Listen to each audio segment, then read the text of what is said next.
Ladies and gentlemen, it is that time of the day or night. It is the Power Hour, starring your man, C Red. That's me. Along. Hi, Steve.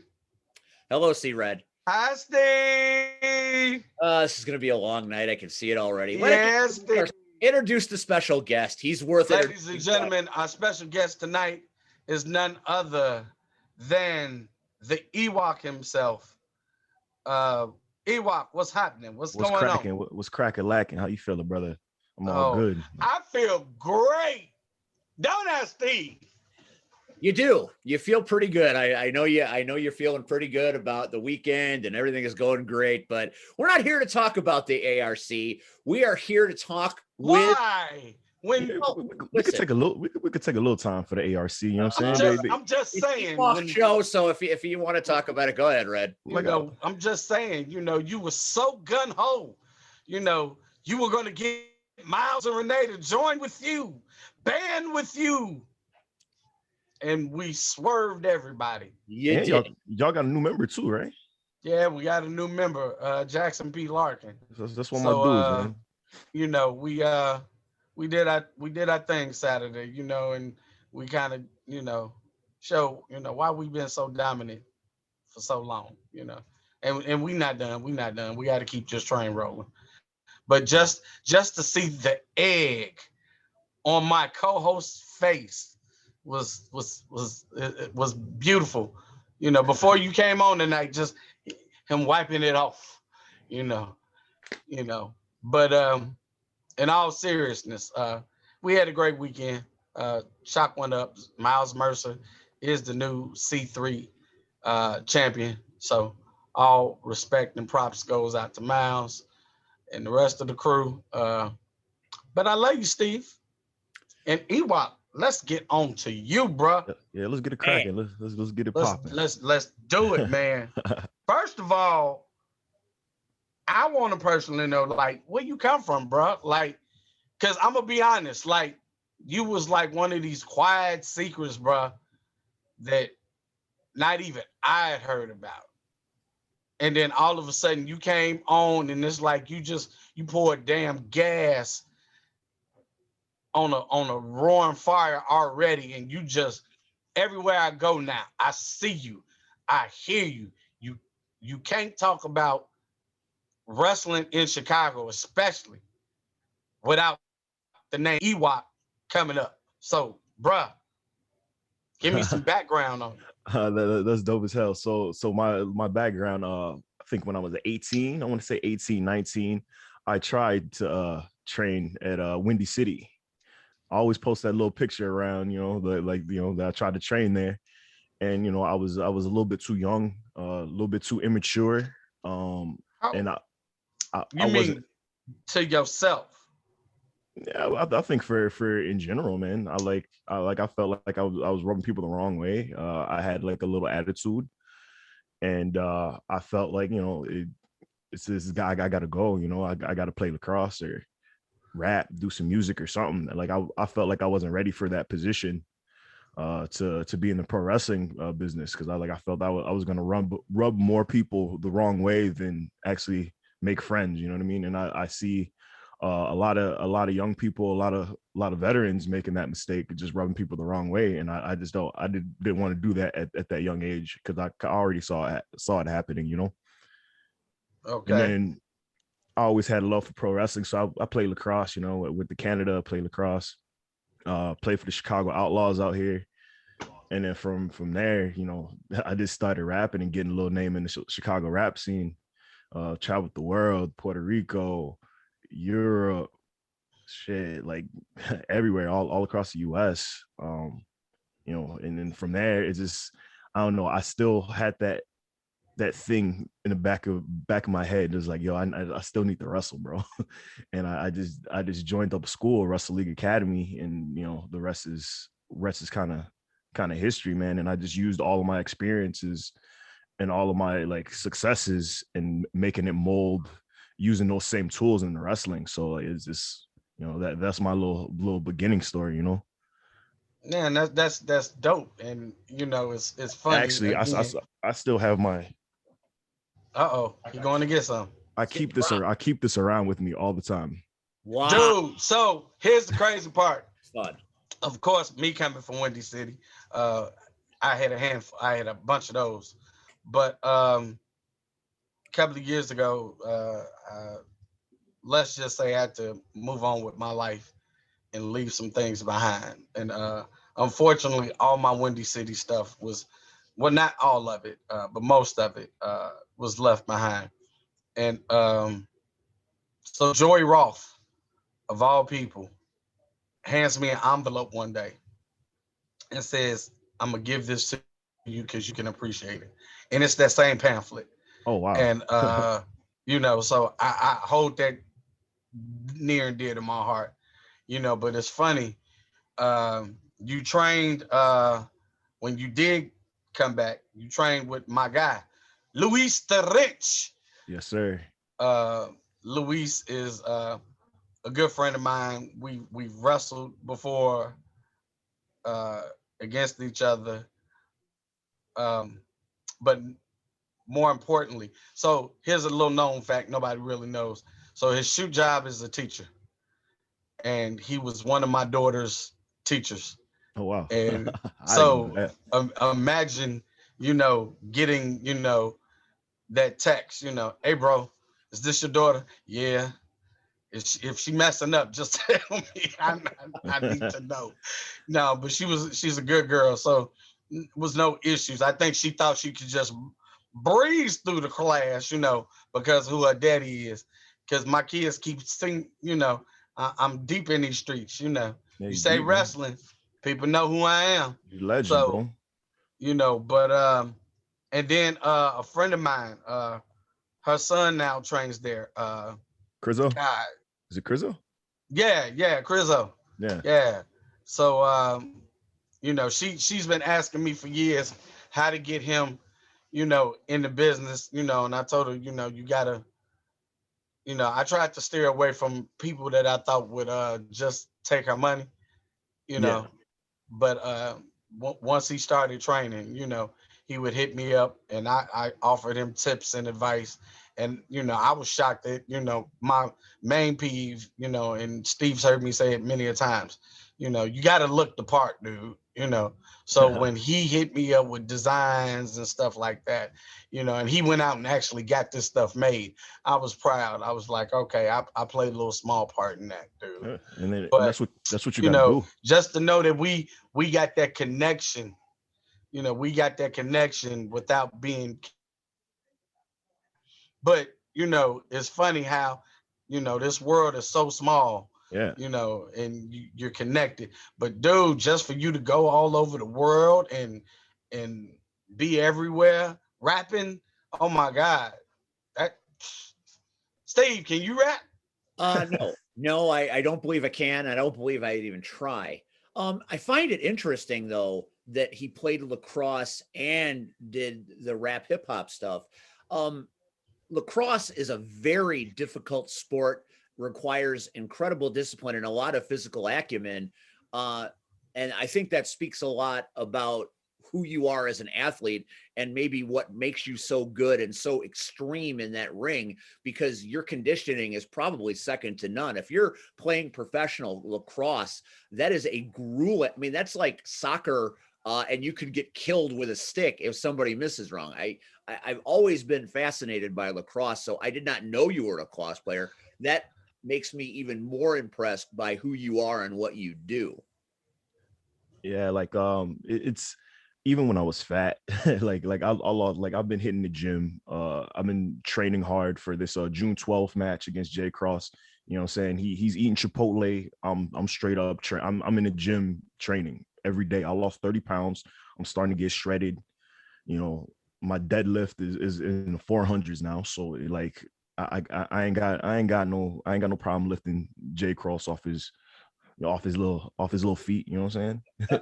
But no, like I have like just a lot of cardio, man. Cardio is key, man, because if you could last longer than that person through a whole 12 minutes of playing lacrosse on the field. And I play box lacrosse. Box lacrosse is in a hockey rink. It's in a hockey rink more than outside. So you're always going. It's the fastest sport on 2 feet, as they would like to say. It's just like cardio is key, man. It's just, and I'm glad I kind of transitioned that into wrestling. It's like you can give me all the blow up drills you want.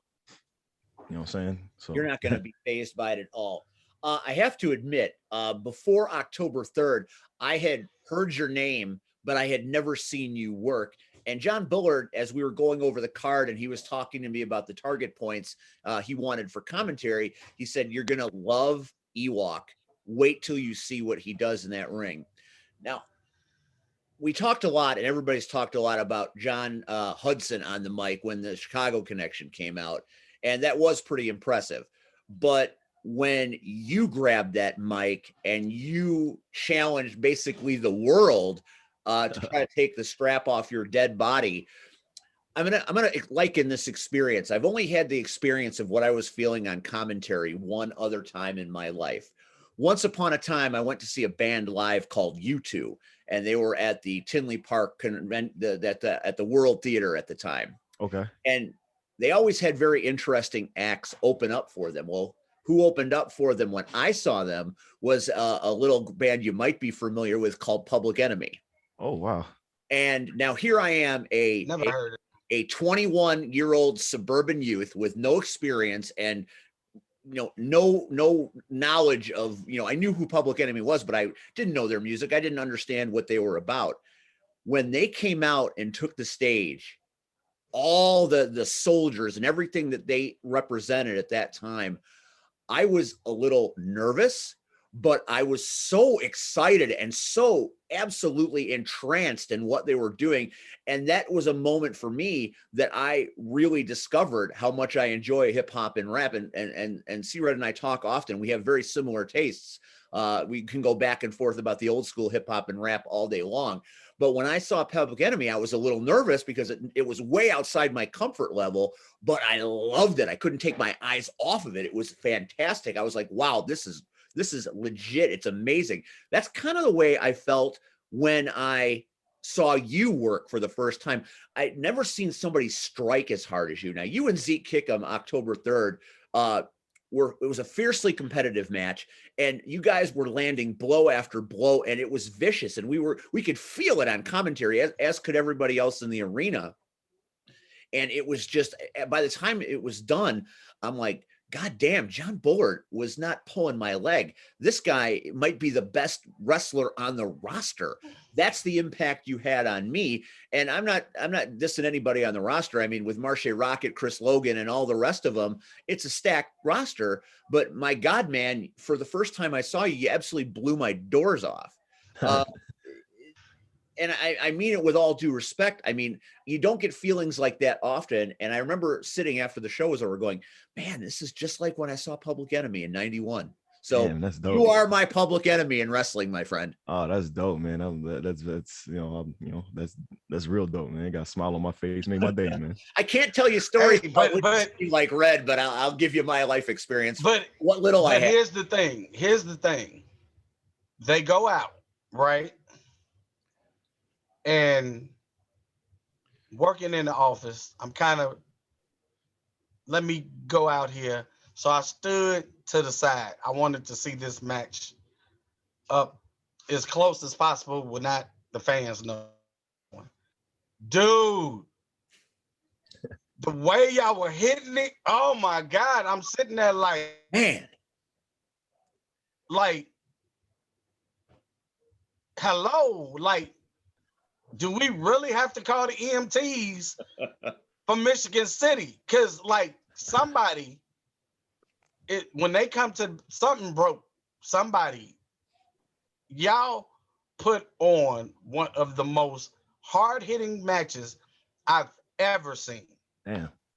And I'm going to be honest, dude, I've never, like, I've seen people train. I've trained. I mean, I see you at the facility. It's like you live in that building. Like wherever you at right now, that's just where you be, your closet is.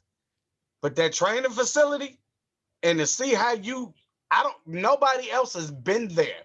And I've seen you train like you're in a match at that moment. I've never seen that with that intensity. So for that to translate over into the match, like, damn, okay, Ron Simmons, damn, it was like, It was fierce. I mean, dude, like one of the hardest hitting cats I know. And for you to say, you opened it up and said anybody want this, dude. I'm like, you ain't got to worry about the AIC coming. Yeah, No, promo was straight fire. That promo was straight fire, and it was honest, and you could feel it in your soul. And you're like, "Well, I'm not going after that title." Feel it, dude. I wasn't even talking about a promo. I'm talking about forearms and shots to the mouth. And no. Hold on, let me check my contract. I'll sit behind commentary. Thank you very much. Nope, not in there. See, not in there. Not in there. And that's what makes this so interesting as we move forward to the June 12th show, and the UHC title is on the line against the Reckless Jay Cross. And I've worked with him many times. I'm very familiar with his work. And he, to this point, has been one of the hardest strikers I've ever seen. So to have you, after what I saw October 3rd, versus him on June 12th, I might need an extra battery for the cardio unit on commentary, because I don't know if I'm ready for it. I don't know if I'm strong enough to call this match. Hey, have you seen the new King Kong versus Godzilla trailer? I have. It's gonna be something like that. That's all I gotta say. You know what I'm saying? It's just all it is just two people that loves pro wrestling. I love pro wrestling. I train like you said, Red. I train like it's a match. That's always been my motto. Like I train like it's game day. If and everybody else, that I train with, they train like that now too. Cause like they see me excelling in certain things. So like everybody's training like that now at our gym. But like come June 12th, like we're gonna smack each other, we're gonna throw each other off of stuff. I'm strong as hell. So somebody's getting thrown. It's either me or him. That's all I gotta say. And it's just like, yeah, he's a tall order, he's a big mountain, but I climb mountains. He says he collects belts, I collect heads. And I got Zeke's head, and Jay Cross's head is coming next. You know what I'm saying? He's got the whole Star Wars belt collection thing going on there. That's and he like I saw your last show. He said he hates maple syrup. One, how do you hate maple syrup? Two, I was gonna say the same. You hate Star Wars, like everybody, like everybody's got their own like nerd, you know what I'm saying? Everybody's a nerd for something. So like that's a non-fact. I don't care what you say about Star Wars. You collect toys, you know what I'm saying? Like I'll see the toys in the backdrop. You collect toys. I like Star Wars. We nerds. We both nerds, you know what I'm saying? I hate Harry Potter too, but you know what I'm saying? That's the only thing we could agree on. I don't like Harry Potter, man. Hey, you got a Star Wars fan right here. I'm an OG Star Wars fan. I was there. First of all, I'm a Star Wars fan up to the last couple. So same here. It's just the Mandalorian kind of saved everything for me. Yeah, well, I love the Mandalorian, so I did love that. Harry Potter, I ain't gonna lie, I was going through a situation in my life, and no, seriously, and it was like wasn't nothing on, and my sister-in-law at the time was like had all these Harry Potter movies, and it was like I ain't got nothing else to do, so I popped them in, and from the very first one I was like, and I mean a lot of people I know, and they watch them there, it's witchcraft, it's against God. And I watch movies just for the simple fact to be entertained. I don't, little good fashion escapism. Right. I don't watch stuff, I'm not one of these people that watch, I must critique everything, no, that's not me. But again, maple syrup, how can you eat pancakes with, trust me, if I wasn't a diabetic, my favorite breakfast would be pancakes with maple syrup. Just saying, you know. But I'm interested because I know both of you guys, and I'm almost scared that Yep. is that ring gonna be able to contain everything that is about to happen. It's almost like those old Steve, you might remember. Remember when Street Fighter the cartoon first came out? And remember that scene, and it was Ryu and Ken, and they rushing toward each other, and then it's just this big explosion, right? I see that. Like in real life, this is about to be two dudes with one title on the line. And as soon, like, I'm glad I'm not a ref, because can you imagine the danger as soon as he says ring the bell, you got to get in there with them? No, I'm good. To be honest with you, I might tell somebody just like, yo, just take these ropes off. Wow. There you go. That's hey, I want y'all to realize, y'all have to remember though, there will be fans in attendance. So none of the fighting over the guardrails and fighting in the crowd and out to the street and in the parking lot. You know, just keep it in the ring. No, we gotta keep it in there, but you know, we're gonna try to, because I just mentioned Godzilla versus King Kong, man. We take like, I already know, man, but I'm just saying. First of all, Steve, I don't even know how Steve and Joy are gonna even attempt commentating on this, because honestly, Steve, this is why you're so good at what you're good at. And I just gave another compliment. How can you call this match? Because if it was me calling, I'd be like this. You know, it's funny because wouldn't that be on the commentator? The match psychology is very compelling, and that's why I'm looking forward to this match so much. You really do have the philosophy of the irresistible force meets the immovable object. You really have two forces of nature here. It's one of those things, you know, let God sort it out. That's how this is going to happen. And that's what we're going to see. And we're not really going to be calling a match. We're just going to be describing the carnage. We're going to be describing the physicality, because there's not really a match. It's just two people that are going to bludgeon each other to the point of someone's going to end up unconscious or dead. I mean, that's really the only end game here. And then that fits with the UHC rules. You know what I'm saying? You got a 20 count. Title can change hands. Title can change hands on the count out. We got a 20 count. I got a knockout rule on the UHC title. So like if you count to 10 or the referee thinks that you can't go no more, he's gonna ring that bell. And that makes this a fighting belt. This is the fighting championship of Chicagoland Championship Wrestling. That is the perfect segue, because that was my next question. I want to hear how the UHC belt and that championship came to be, because it's fascinating. The rules that surround it are compelling. And, you know, people are like, what does this mean? What is the UHC? Is it a sanctioned belt? You know, there are many questions about it. So I thought maybe you could clear up some of that confusion, because it's prestigious. And to listen to you talk about it, saying you're going to have to pry this belt out of my cold, dead hand, that is a statement that you have been able to back up to this point. So talk to us a little bit about the UHC title.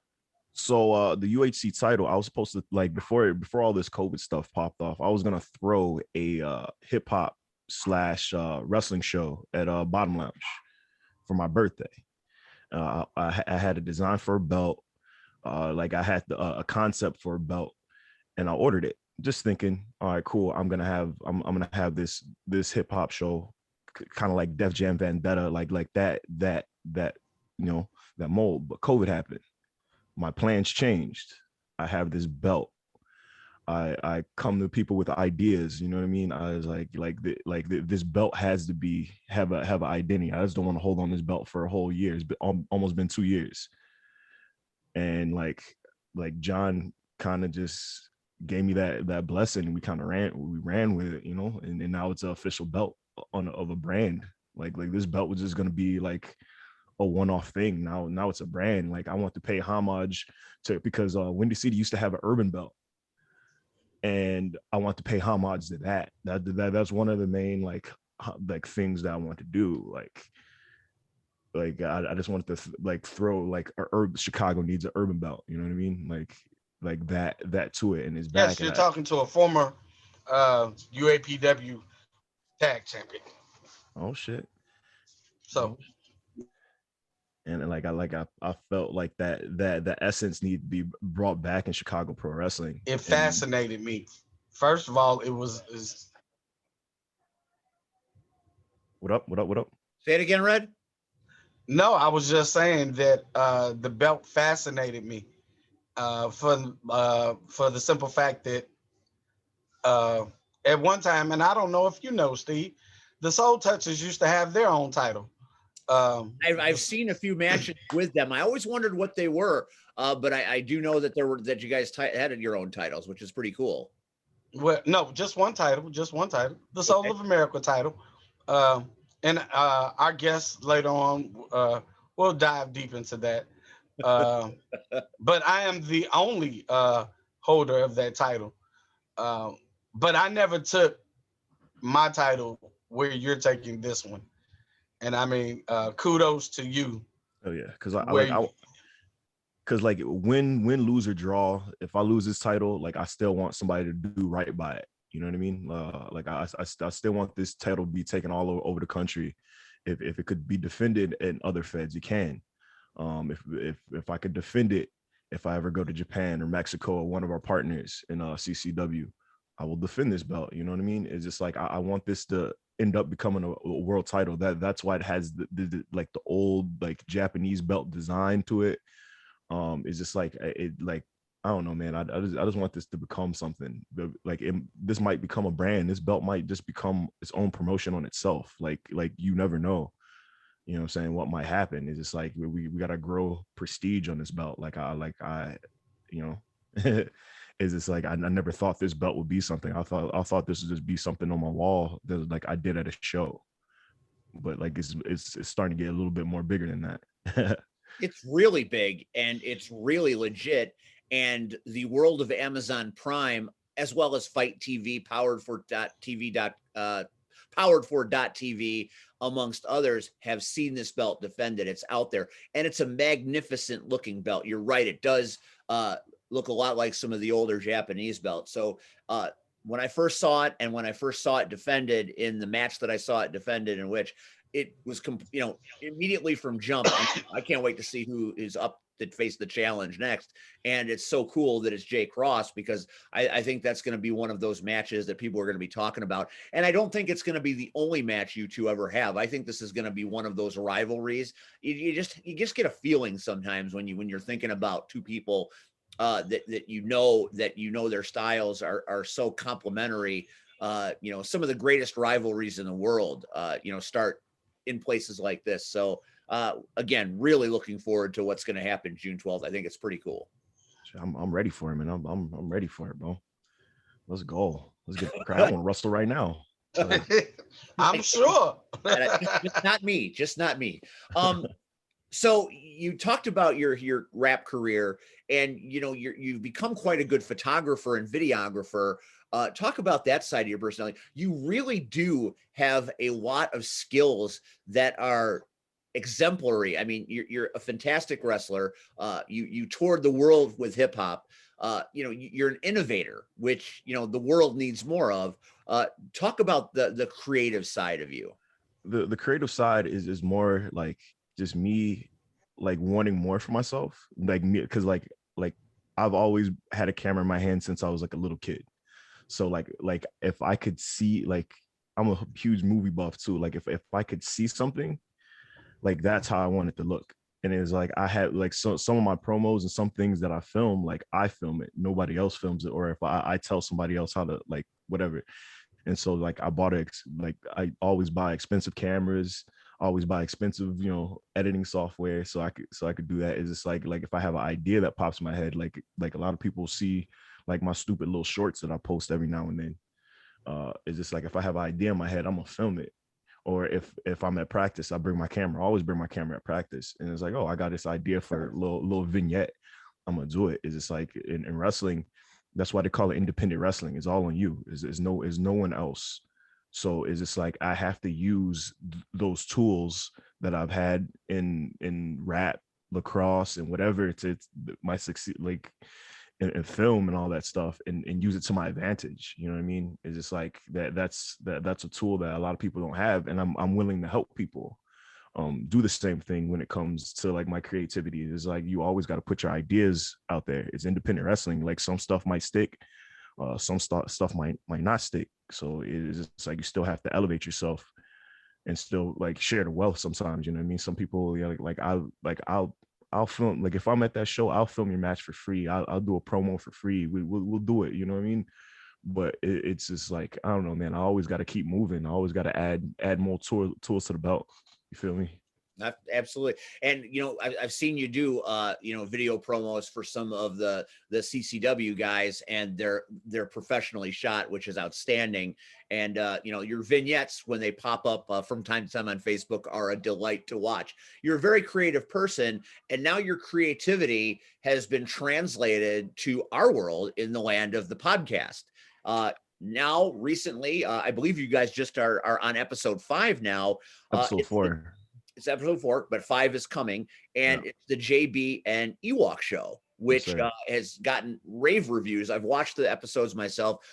Your chemistry is what I think is the home run here, and I've heard John describe it as, we're just two friends get together and talk about life and wrestling and everything in between. Speak to us about the brand new JB and Ewokk show. The spinoff of the Powwow. Oh, I don't know. I hope we can keep up with these guys. They're really good at what they do. It was something like I had my own like little podcast. It didn't do too well because like I was kind of like self-conscious because like cancel culture.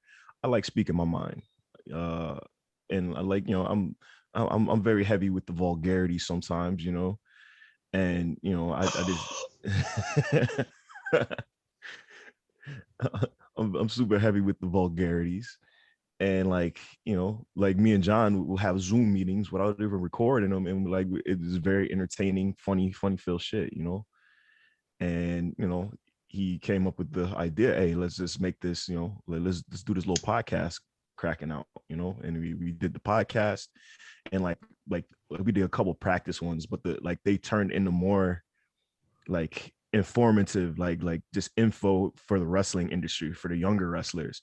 And it's like right now we're at the path of like, yo, like I'm coming up in the scene, and we're gonna like somewhat document it, and then we're gonna have like a lot of veterans coming in and me picking their brain, and a little comedy involved, and like it's more for the people coming up in wrestling. It's more for the wrestling scene. Like fans could wrestling fans could listen too, but like it's more, I want this more geared towards like people coming up in the journey of professional wrestling, rookies, veterans, anybody, because it's like the people that we have on here, like next week we got Vic Capri, and that's somebody that you have to like really pick his brain, and it's that's a blessing because that helps me out, because I get the knowledge and the tutelage of all these dudes.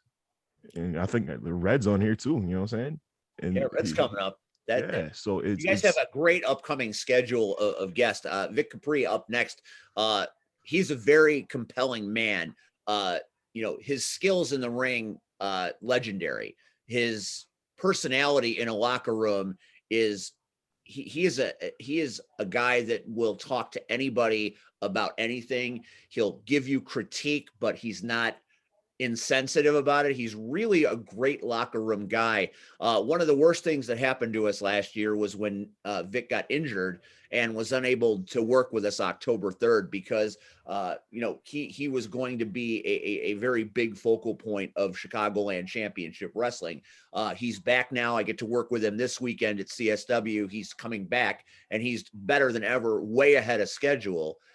So I can't wait to hear you guys talk to him about his road back from injury and the just infinite amount of knowledge that he has. We've got him coming up on the show in a few weeks, so we're excited to have him too.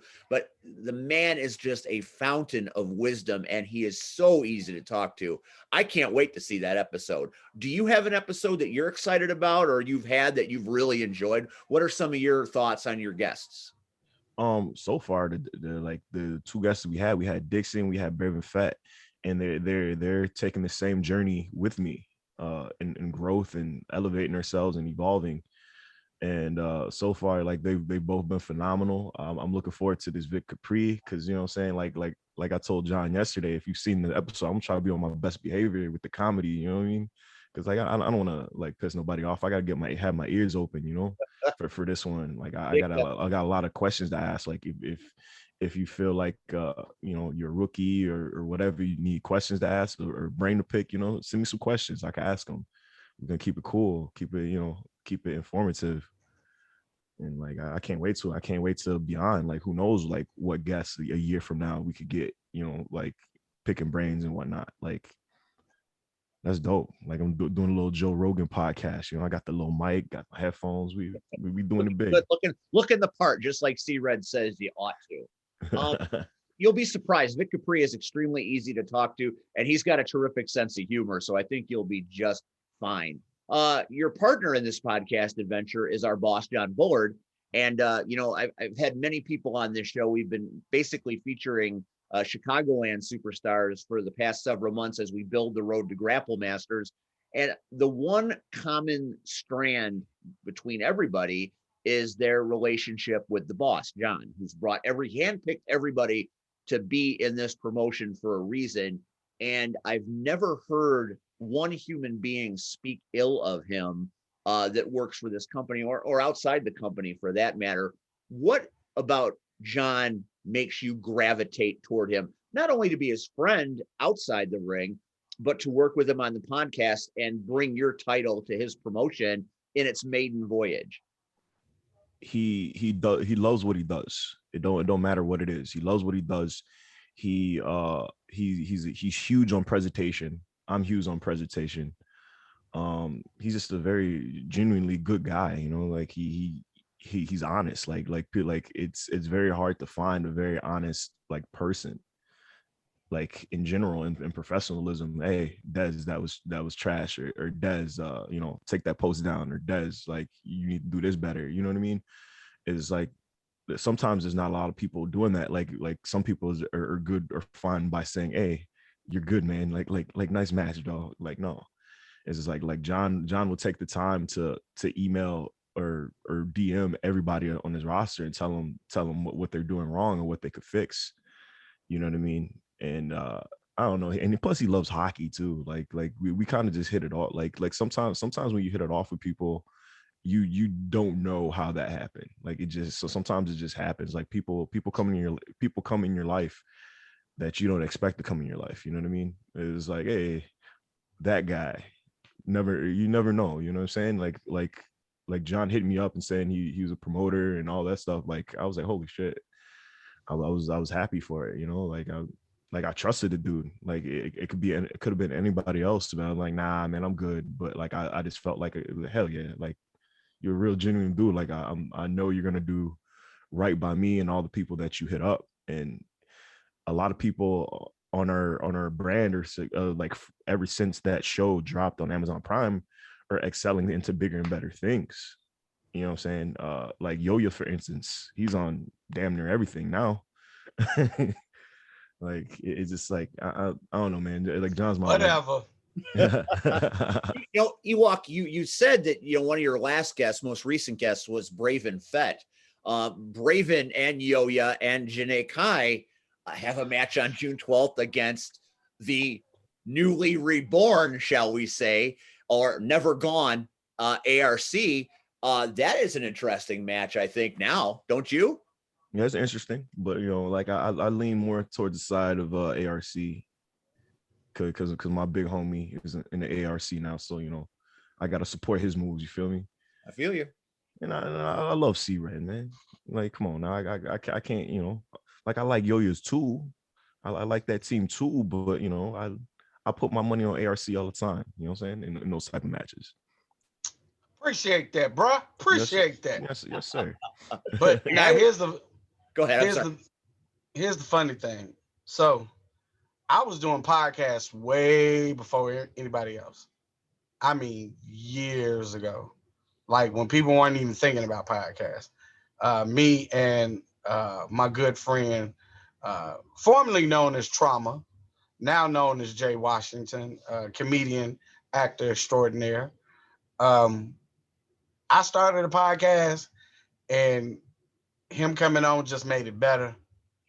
But his schedule and my schedule, really his schedule, just made it difficult to do, and I didn't want to do it without him.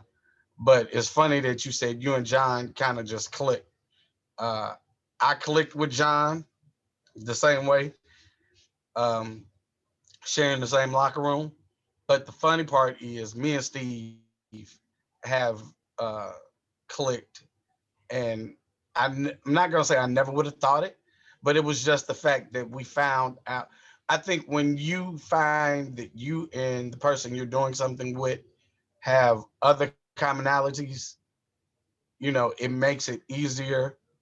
I can text Steve in a heartbeat, and he'll tell me what I might need to hear or what I should hear. But that's what makes for a great podcast, when you and your partner can actually trust each other. And so I give Steve a whole lot of crap. I really do. you know He does. but I just got served an egg on my face. Remember how we started this bad boy? but at the end of the day, Steve knows how I feel about him.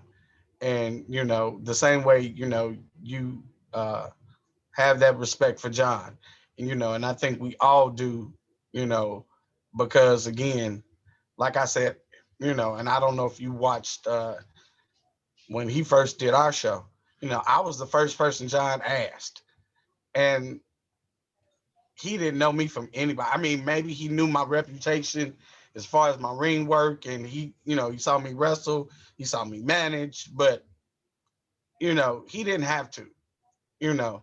And I think everybody that he's picked to be, part of, Grapple Masters, which is on Amazon Prime, and the one coming up June 12th, um, you know, I don't think you could ask for a better boss. I really don't. And like you said, he's honest. How many, like you said, you don't get that in this business. I try. And I commend you guys, especially trying to go after the younger demographic of the younger wrestlers. I applaud that, because that's all I'm preaching to when I'm in the locker rooms, because I can't get through guys that's been in this business longer than me or the same amount as me, because you're kind of, stuck in what you're stuck in, Yeah, and but go ahead. I Go just ahead. want to see you guys, here's my thing. I want to see everybody I know make it. Whatever that is for you, I want to see it. You know, I had somebody tell me, oh, well, why you kissing ass? And no, I want to see, I want to be able to sit back 10 years from now and see all you guys, whether on TV, uh, in the States, in Japan, in Europe, wherever. And I want to be able to sit back and be like, I told you, I knew this. You know, that's where I get fulfillment from, is to see younger people actually taking the advice we give and then utilizing it. Not just, oh, the old person doesn't know. Because I've been in the locker rooms with the angry old vets, and I swear up and down, that would never be me. I'd rather give back to the business in a way that I can. I can't financially give back, but I can give you what I've done, what I should have done, what I can do, So for you guys to use this as a platform for that, I applaud you, bro.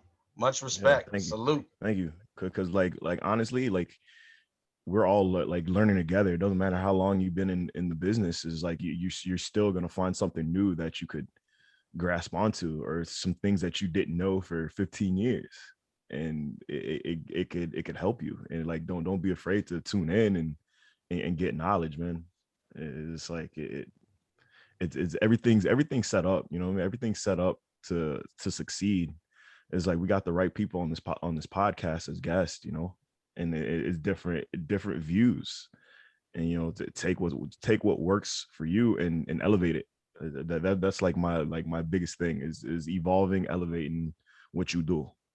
Like what and plus like what might work for me might not work for you. What might work for you might not work for me. And so you got to find out what works and use it to your advantage, man. Like I said, it's independent wrestling. It's all on you. It's all on you. No doubt. No doubt. Wrong. He's not wrong. You were talking about John earlier, and I think what I like most about John is the fact that when things go wrong, he's able to spin a negative into a positive. And in this business, you could have 800 things go right, but all it takes is one or two things to go wrong, and it can absolutely torpedo a show. So I've watched him, take lemons and make lemonade. And I think that's one of those qualities that you can't undersell, because, things happen on the fly and things always go wrong. Mistakes happen, technology, malfunctions. I mean, a perfect example was in October when the show didn't get recorded, the audio. So Joey Roth and I are over there doing 3 hours of live commentary, and it all got screwed up.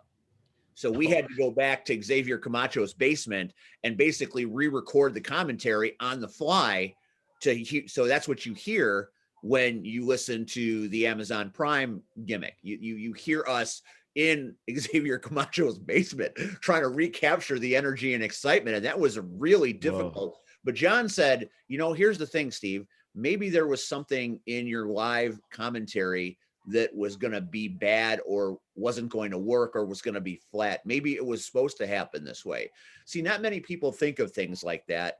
And I really, really paused and said, maybe, he's got something there. He took a negative and he said, well, that's okay. It doesn't matter. It got screwed up. Just go re-record it. And we did. And it worked out just fine. And I think, being able to adjust and adapt on the fly is something that a lot of people, nowadays have lost sight of. I think it's a really important skill. Very important skill. Now, I want to know about what Ewokk wants going forward. I mean, are there people that you see in this business that you want to fight? I know you had talked about branching out and making the UHC, maybe its own brand, maybe its own thing, maybe its own promotion at some point. What do you want most as you move forward in this industry? Because keeping Ewokk a secret, those days are over. You're known. People know who you are. People know you're a badass, and people want you around because you're absolutely electrifying when you're in that ring, whether on the mic or fighting. So where do you want to take it? I want to take it to as high as I possibly can, man. I'm 33 years old, bro. Like even if I got to commentate, if I got to be somebody manager, like I want to take it to the highest level. I want to wrestle the best wrestlers in the world. I want to wrestle the best up and coming wrestlers in the world. I don't know, man. Like I don't know where I'm gonna be in 5 years. You can't really just like, hey, this is where I'm going to be. Like I have a plan where I want to be. Like I want to wrestle around the world. I want to go to Japan. Like that's like my main like focus. Like at the moment is just like wrestling in Japan and wrestling in Europe and wrestling in the UK. But it's just like you never know. There's roadblocks and stuff. So like I'm just working as hard as I can, man, and wrestling some of the best people, training as hard as I can to get where I get to those goals of wrestling in Japan and wrestling in the UK. And I can't really say where I'm gonna be, but it's like I'm gonna get there regardless. Well, I think it's foolish for anybody to try to stand in your way. And you know what? We know a few people over in the UK right now, and I'm talking to the Johners. Yeah. We need to get Ewokk out to the UK and have him do a little grappling out there, if you will. All right, Yes. come to that moment in the show that I like to call rapid fire, where I'm going to name some people, and I want you to either, tell me how you feel, shoot on them, however you want to do it. This is your time, but I'm going to name some names, and I want to hear what you think. So we're going to start with the CCW heavyweight champion, Chris Logan, because I know you're the UHC champion, but I kind of think you're built to maybe carry a couple of titles. What do you think about the Shogun? I love the Shogun, man. That's teacher right there, man. He helped. He's very instrumental in my training too. You know what I'm saying?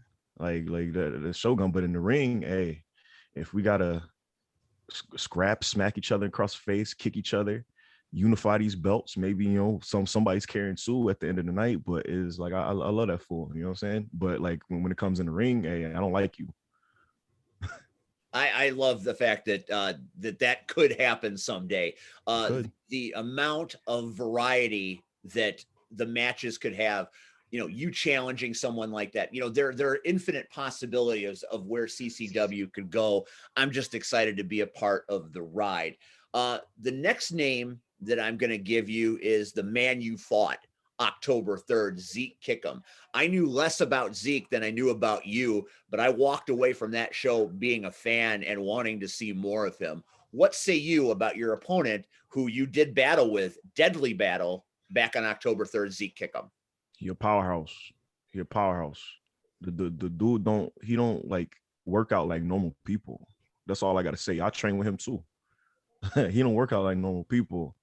Like he's another one. Like once things start opening up, you're gonna see a lot more Zeke Kickham. He's gonna start smacking people in the mouth, just like me. A lot of people from our school is gonna start smacking people in the mouth, taking names. We all train the same. Like we all train the same. You know what I'm saying? So like Zeke Kickham, he's got a bright future, you know what I'm saying? But like I said, like if you in the ring with me, like I don't like you. But like outside the ring, whatever, you know. Great answer. And I can't wait to see more of Zeke Kickham too. He will also be available June 12th at Grapple Masters as we return to Michigan City. Let's go to the three most controversial letters in wrestling right now. Yep, you guessed it. ARC.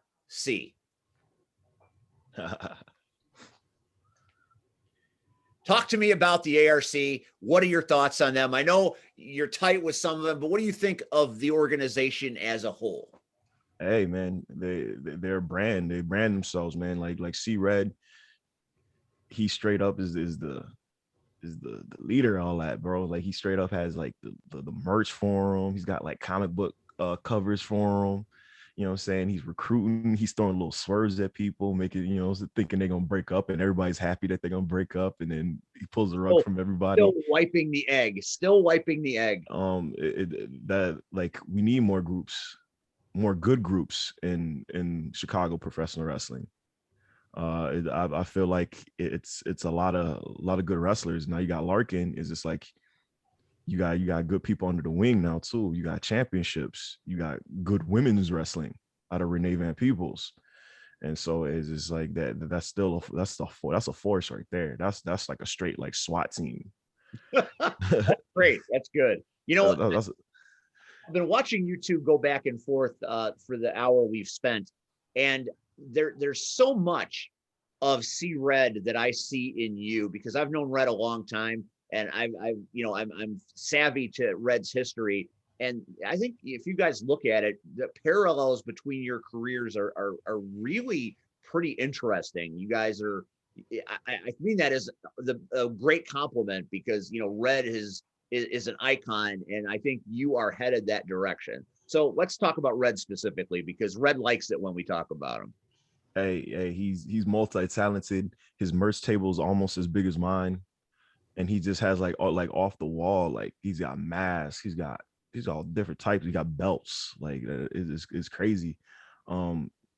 He's someone that's really dope to talk to in the locker room. He's someone that I could learn from. He's someone that I have my ears open when every time he talks, he's hilarious. He's funny as hell. And it's like C Red, you gotta good people like him, you gotta have on your team, man. You gotta good people you gotta follow, you know what I'm saying? And maybe he might get a shot at this belt one of these days. You'll never know. I want to see that, man. I'm good. I like my job. Yeah, I know. I like mine too. Quick story. Oh, so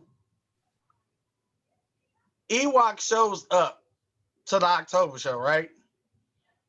And everybody knows I got merch. I got merch for days. And this dude, I'm like, hold on. Like,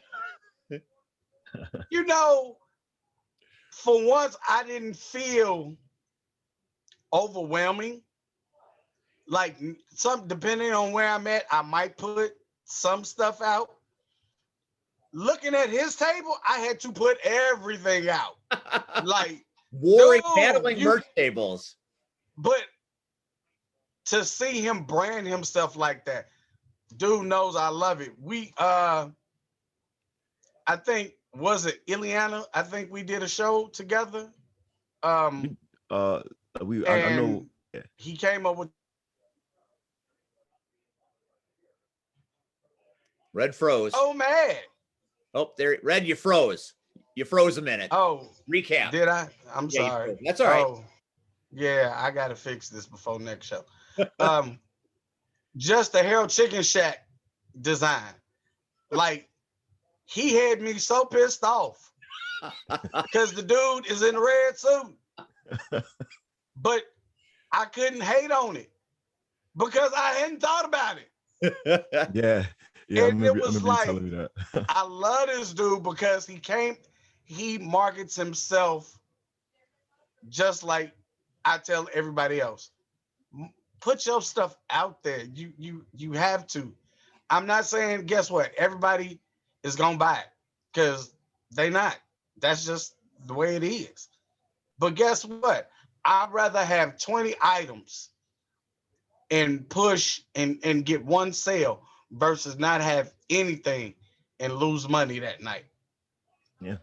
I lost money Saturday because I didn't take everything. And I was like, I'm just gonna take a small amount. And the guy asked for the actual cover you talked about. And I've got 11 by 14. And he wanted that. And I'm like, the one show that I don't bring it to, they want it. They want it. I'm like, I made that mistake. Like sometimes, like people ask you to come on the road with them, but not knowing that you're gonna get booked. And like I got booked in Wisconsin, and somebody was like, "Yo, hey, you got that new Ewokk shirt?" I was like, "Come on, dog." I was like, for real. I'm like I wasn't even supposed to be booked on this show. But go ahead. I mean, so first of all, thank you for the kind words. Appreciate it. Much respect. But again, I'm just trying to give back to you guys for the simple fact of I had awesome people pour into me. So now it's time for me to take that and pour into other people. Even later on in my career where I thought I had I was decent, till this day I consider two of my senseis, Christopher Daniels and Nova. And me and Nova talk. Me and Daniels, I'll text him. Even TJ Wilson, somebody who I never thought would even know who I am, So when people pour into you, you gotta pour back into other people, But I salute you, dude, because when it comes to this business, you have went balls to the wall. As Steve said earlier, video, photography, your in-ring work, your training, the way you market yourself, dude, you are a complete package. And more guys need to do that. It's more than just doing some flips and some kicks. Yeah, yo, I'm talking to you. But you put, like, I guess the best way to say it is, you said it earlier. It's all about the presentation. And if I own a $1 billion company, I see a guy that wants it. I want some money too. We all need a little bit of money. Keep doing your thing, but make your merch tables. Give me a little space at the merch table. I got you. Appreciate it. Yes, Ewokk, it's been a great pleasure to talk to you tonight. I feel like I've learned a lot about you, and I'm really glad to have had the opportunity. You made a very big impact on me at CCW, and I'm a guy that kind of labors under the thing that I've seen a lot and I've done a lot, but when you hit the scene, I saw something that I'd never seen before. So for an old man, I appreciate you being able to give me a thrill. And I look forward to seeing what you do going forward. I think you're one of the most exciting players in the game. I think you're one of the most capable champions that I've ever seen. And I can't wait to see more shows with you and John. And I can't wait to see what you do with Jay Cross on June 12th at Grapple Masters. It's going to be one of the main event quality matches that we're going to have that night. That's going to absolutely blow the roof off of that venue. The fans won't know what hit them. So thank you for taking time out of your schedule to speak with us. I know with your podcasting and your music and everything you got going, your time is valuable, and we appreciate it. And we're darn glad we got a chance to pick your brain a little bit and see what you're all about, man. You're the good public enemy to me, bro. Yes, sir. Hey, thank you guys for having me, man. Like, that's awesome. I had a good ass time, you know what I'm saying? Without drinking a beer, drinking mezcal, like, I feel good. Next time we have you on, it's beer and mezcal for everybody. All right. He's C-Red. I'm Steve. We'll see you on the next episode of the Power Hour. This is the Ewokk. He's the man. Catch him June 12th at Grapple Masters. It's going to be absolutely white hot. Good night, everybody. We will catch you on the proverbial flip side.